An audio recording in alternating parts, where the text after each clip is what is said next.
How to contact a host before booking on Airbnb. Hello and welcome back, everybody. Here's how you should be able to do it.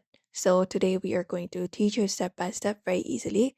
So, let's just get started. We can open up the Airbnb application and log in into our account if we are not logged in. And once we do so, we can search for a specific place or open up the listing as well. So, for example, let's say this is the hotel I would like to use, and once we have done that, we can open up the listing. Now we can scroll down and we can see who it is hosted by, and we can scroll down to the details description page and scroll down until we reach over to the section for contact or something like that.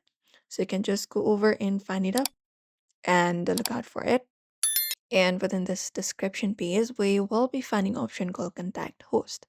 So we can just go over and look out for this option called contact host or message host and tap on it. After that, head over to the next page. So these are something most travelers ask about. You can tap on this option called still have a question or message host. If you would like to ask something else beside from what it is usually asked, you can tap on it, and there you can choose up your date and your guest number, etc. After that, in this inbox right here, what we can do is we can write in our message. So you can just go over and type in your question or anything that you would like to know about within that hotel. You can just go and type it in here, and you can just go over and tap on this option called send message, and you can just go and message the host. That way, keep it very simple and ask them directly. That is also possible.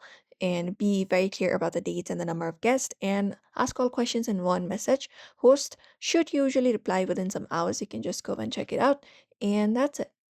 And that is it, everybody. You can follow this method for that. You can just go and follow this process for now. So we hope this video was helpful. Give this video a like and subscribe for more tips and tutorials.